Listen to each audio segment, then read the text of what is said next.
নমস্কার বন্ধুরা, আজকে আমি আবারও একটা নতুন গুরুত্বপূর্ণ তথ্য নিয়ে চলে এসেছি, যেটা কিন্তু কালকে মানে হচ্ছে ২৭ তারিখ কিন্তু আমাদের পশ্চিমবঙ্গের মুখ্যমন্ত্রী শুভেন্দু অধিকারী যেটা ঘোষণা করেছেন, সেই যে ফর্মটি সেটা কিন্তু মানে হচ্ছে ফর্মটা চলে এসছে তো অনলাইনে।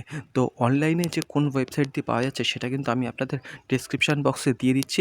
যে ফর্মটি রয়েছে সেটা কিন্তু পশ্চিমবঙ্গ সরকার বলে কিন্তু পুরো পেজের মধ্যে কিন্তু রয়েছে, মানে স্ট্যাম্প করা। তো সেটাই আমি আপনাদের তথ্যটা জানাচ্ছি। এই যে অন্নপূর্ণা যোজনার যে ফর্মটি সেটা কিন্তু ১২ পেজের একটি ফর্ম, যেখানে কিন্তু দুটি ভাষায় উপলব্ধ, একটি হচ্ছে বাংলা এবং একটি হচ্ছে ইংলিশ। তো আমি বাংলাটা ডাউনলোড করেছি, তো ডাউনলোড করে আপনাদের এটা জানাচ্ছি। তো চলুন শুরু করি। সবার প্রথমেই কিন্তু অন্নপূর্ণা যোজনা বা পারিবারিক তথ্য সংগ্রহের ফর্ম কিন্তু এখানে বলেও লেখা আছে, যেখানে প্রথম পেজে বিভাগ, ক্ষেত্র, বিকল্প এবং নির্দেশনা, এই প্রসেসে কিন্তু প্রত্যেকটা ১২টা পেজ কিন্তু রয়েছে। তো সবার প্রথম কতে রয়েছে হচ্ছে পারিবারিক পরিচয়, যেখানে কিন্তু পরিবারের যে প্রধান, তো তার নাম আধার কার্ড অনুযায়ী লিখতে হবে, তার জন্ম তারিখ এবং পরিবারের প্রধানের লিঙ্গ কী আছে, পুরুষ, মহিলা এবং অন্যান্য, এদের মধ্যে একটা। পরিবারের প্রধানের আধার নাম্বার, ডিজিটাল রেশন কার্ড যদি থাকে তাহলে সেই তো হ্যাঁ এবং তার নাম্বারটি, এবং পরিবারের টোটাল যে কতজন সদস্য রয়েছে সেটি লিখতে হবে, ঠিকানা লিখতে হবে, যোগাযোগের নাম্বার লিখতে হবে। এছাড়া কিন্তু রয়েছে হচ্ছে নাম, জন্মসহিত এবং লিঙ্গ, পরিবারের প্রধানের সাথে সম্পর্ক কী আছে সেইটা। সেম দ্বিতীয় পেজেও কিন্তু পরিবারের প্রধানের সঙ্গে সম্পর্ক যেটা আছে, আধার নাম্বার, তো সেটা লিখতে হবে। সাথে হচ্ছে সদস্য ৩, ৪ এরকম করে কিন্তু সব তার আধার নাম্বার এবং তার সাথে পরিবারের সাথে সম্পর্ক, যেমন আপনার ছেলে থাকে, মানে ছেলে থাকলে বা তার মেয়ে থাকলে, তার মা থাকলে, তো সেই সম্পর্ক কিন্তু তাদের লিখতে হবে। এছাড়া কিন্তু তারপরে কিন্তু দেওয়া আছে পরিবারের প্রধান এবং পরিবারের সকল প্রাপ্তবয়স্ক সদস্যদের ব্যাংক অ্যাকাউন্ট নাম্বার, ব্যাংক অ্যাকাউন্টের যে তথ্য সেটা কিন্তু দিতে হবে। যেখানে কিন্তু সবার প্রথমে দেওয়া হয়েছে যে ব্যাংক, কোন ব্যাংকের, যেমন স্টেট ব্যাংক থাকলে স্টেট ব্যাংক, ইউনিয়ন ব্যাংক থাকলে ইউনিয়ন ব্যাংক, বা ইউনাইটেড ব্যাংক থাকলে ইউনাইটেড ব্যাংক, তার ব্যাংক অ্যাকাউন্ট নাম্বার, এবং প্রত্যেকের কিন্তু আইএফএসসি কোড বলে লেখা আছে, যে কজন ব্যক্তি আছে, যেমন সদস্য ১, ২, ৩, ৪, ৫ বলে সেটা লিখতে হবে। আর তারপরে কিন্তু দেওয়া হচ্ছে এপিক, মানে হচ্ছে আধার কার্ড নাম্বার। আধার কার্ড নাম্বার মানে এই সকল প্রাপ্তবয়স্ক সদস্যদের ভোটার তালিকায় অংশ নাম্বার সহ কিন্তু এই আধার কার্ড, এই এপিক নাম্বারটা বসাতে হবে প্রত্যেকের।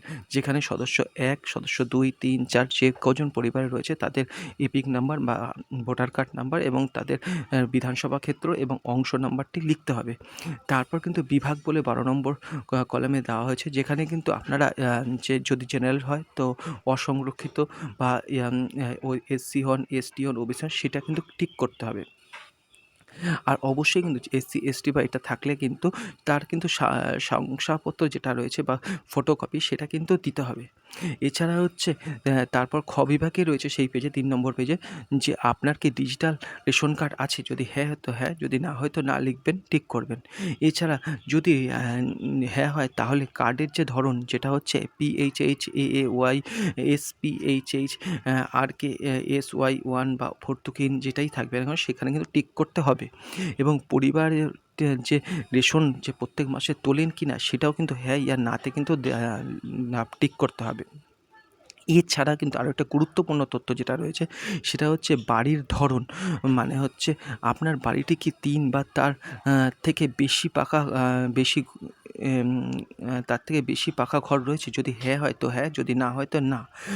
এছাড়া কিন্তু পরিবারের যে জমির মালিকানা, যদি আপনি হন তো হ্যাঁ লিখতে হবে, বা যদি না হন তো না লিখতে হবে। যদি হ্যাঁ হয় তাহলে কিন্তু তার রেজিস্ট্রেশন কপি, মিউটেশন কপি এইগুলো কিন্তু দিতে হবে, মানে ফটোকপিগুলো দিতে হবে। পরিবারের সকল সদস্যদের জমির পরিমাণ যে কত সেটা শতক হিসাবে কিন্তু লিখতে হবে, এবং তার রেজিস্ট্রেশন নথি বা সর্বশেষ আওতার জমির নথি সেটা কিন্তু দিতে হবে।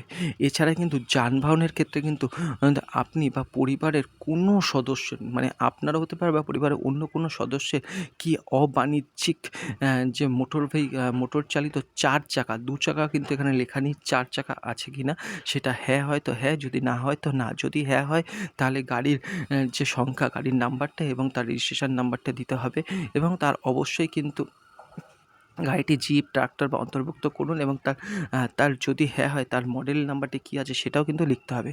এবং এছাড়া কিন্তু যদি পরিবারের সদস্যদের স্বাস্থ্য বিমা করা থাকে তো সেই হিসাবে কিন্তু তার ডিটেলসগুলো কিন্তু এখানে দিতে হবে।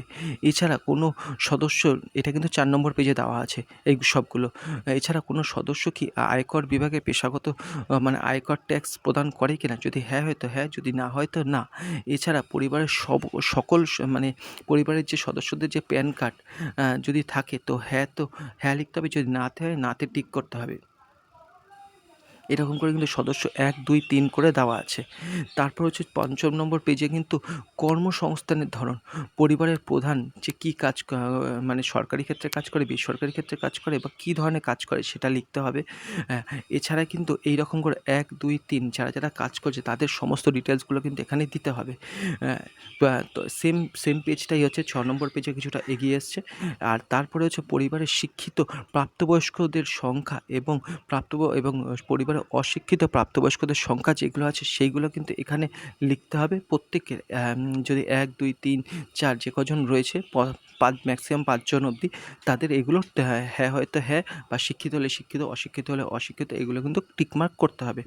এবং সেটাই 7 নম্বর পেজে ক্যারি ফরওয়ার্ড হয়েছে। তারপরে কিন্তু কোন সদস্য কী ধরনের সাংবাদিক পদে আছে, বা মন্ত্রী বা বিধায়ক বা পৌর স্থানীয় সংস্থা বা পঞ্চায়েতের বর্তমান ধারক কিনা, তো সেটা কিন্তু তাকে মেনশন করতে হবে। কোনো সদস্য সরকারি পেনশনভোগী কিনা, সেটা হ্যাঁ হয়তো হ্যাঁ, যদি না হয় তো না। যিনি পেনশনভোগী তার সদস্যর সংখ্যা বা নাম্বারটি সেটা কিন্তু লিখতে হবে এখানে। আর 7 নম্বরে কিন্তু কলমে রাখা হয়েছে 7 নম্বর পেজের কোনো সদস্য কি জিএসটি অধীনে নিবন্ধিত আছে, তাহলে হ্যাঁ হয়তো হ্যাঁ, যদি না হয় তো না। যদি হ্যাঁ হয় তো তার জিএসটি নাম্বারটা লিখতে হবে। পরিবারের মোট বার্ষিক আয় কত সেটা কিন্তু এখানে লিখতে হবে অঙ্কে। এছাড়া কিন্তু যারা সিএতে আবেদনেতে বর্তমান অবস্থা যদি কী আছে সেটা কিন্তু এখানে কিন্তু টিকমার্ক করতে হবে। সেম এইভাবে এই 7 নম্বর পেজটা 8 নম্বর পেজে ক্যারি ফরওয়ার্ড হচ্ছে। তারপর 8 নম্বর পেজে 2 নম্বর কলামে কিন্তু অন্যান্য বা কিষাণ ক্রেডিট কার্ড বা কিষাণ ক্রেডিট কার্ডের এআরডি বা শিল্প ক্রেডিট কার্ড বা মৎস্য ক্রেডিট কার্ড, এই সমস্ত কিছু আছে কিনা, যে কজন সদস্য রয়েছে তাদের সেই ডিটেলসগুলো কিন্তু এখানে মানে দিতে হবে। এছাড়া কিন্তু 8 নম্বর পেজে যদি এসআইআর 2026-এর নাম বাদ পড়ে থাকে তবে মামলাটি ট্রাইব্যুনালে বিচারাধীন আছে কিনা সেটাও কিন্তু এখানে হ্যাঁ ইয়া না, এটাও কিন্তু একটা গুরুত্বপূর্ণ বিষয়, সেখানে কিন্তু টিকমার্ক করতে হবে। কজনের আছে সেই রকম করে ম্যাক্সিমাম 5 জন অবধি অপশানটা রয়েছে। তারপর হচ্ছে 9 নম্বর পেজে কিন্তু সামাজিক মর্যাদা নির্ভরশীল, মানে বিশ্ববিদ্যালয় অধ্যয়নে পরিবারের সকল শিশুর বিবরণ এগুলো দিতে হবে। 8 নম্বর পেজটা 9 নম্বর পেজটা কিন্তু 10 নম্বর পেজে ক্যারি ফরওয়ার্ড হয়েছে। 10 নম্বর পেজে 2 নম্বর কলামে কিন্তু রয়েছে শিশুদের টিকাকরণের বর্তমান অবস্থা, মানে ঘরে বাড়িতে যে কজন শিশু রয়েছে তার টিকাকরণের কী বর্তমান অবস্থা, যদি হ্যাঁ হয় তো টিকাকরণ শুরু হয়েছে তো হ্যাঁ, বা যদি টিকাকরণ হয়নি তো না, এরকম করে দিতে হবে। যদি হ্যাঁ হয় তাহলে কিন্তু টিকাকরণের কার্ড বা আইডি যদি না থাকে তাহলে কিন্তু শেষ টিকা নেওয়ার তারিখ বা টিকা নেওয়ার সকল কারণটি কিন্তু এখানে মেনশন করতে হবে। তা ওই 10 নম্বর পেজেরই তো শেষ কলামটা যেটা রয়েছে, আপনি কি কোনো সরকারি প্রকল্পের সুবিধা পান ব্যাংক ডিবিটির মাধ্যমে, যদি হ্যাঁ হয় তো হ্যাঁ, যদি না হয় তো নাতে টিকমার্ক করতে হবে এবং প্রকল্পের নামটি সেখানে লিখতে হবে। এই রকম করে কিন্তু 1, 2, 3, 4, 5 বলে কিন্তু সব এইগুলো দেওয়া আছে। কোন প্রকল্পতে আপনারা ডিবিটি পাচ্ছেন। তারপর এরকম করে 12 নম্বর পেজ অবধি দেওয়া হয়েছে। এবং ঘোষণা এবং সম্পত্তি, আপনি এখানে কিন্তু একটা বিষয় লেখা আছে, আমি এই ফর্মে ঘোষণা করছি যে উপরের প্রদত্ত আমার সমস্ত জ্ঞান এবং বিশ্বাস অনুযায়ী আমি, মানে এখানে সাইন করতে হবে। সম্মত হচ্ছেন কিনা মানে টিকমার্ক করতে হবে। এবং সবার শেষ যে পেজটা আছে যেটা হচ্ছে যে 12 থেকে 13 নম্বর পেজে ওটা আসছে। 12 নম্বর পেজ অবধি আপনি ফিল আপ করবেন। 13 নম্বর পেজটি কিন্তু এটা হচ্ছে যেখানে জমা দেবেন, সেইখানে কিন্তু এই পেজটা তারা তারা দেখে যে আপনাকে একটা রিসিপ্ট কপি দিয়ে দেবে। তো সেই হিসাবে বলা হলো। তো এই পুরো ভিডিওটাতে কিন্তু আমি পুরো এটা ডিটেলসটা জানালাম। এই যে পশ্চিমবঙ্গ সরকারের পুরো স্ট্যাম্প দেওয়া আছে। আশা করছি ভিডিওটা ভালো লাগবে আর ইনফরমেটিভ লাগলো। তো ধন্যবাদ এতক্ষণ দেখার জন্য। আর আই থিঙ্ক এটা এই যে তথ্যটা জানলেন আপনি কিন্তু আপনার বন্ধু বা অন্য কারোর জন্য শেয়ার করে দেবেন। ধন্যবাদ।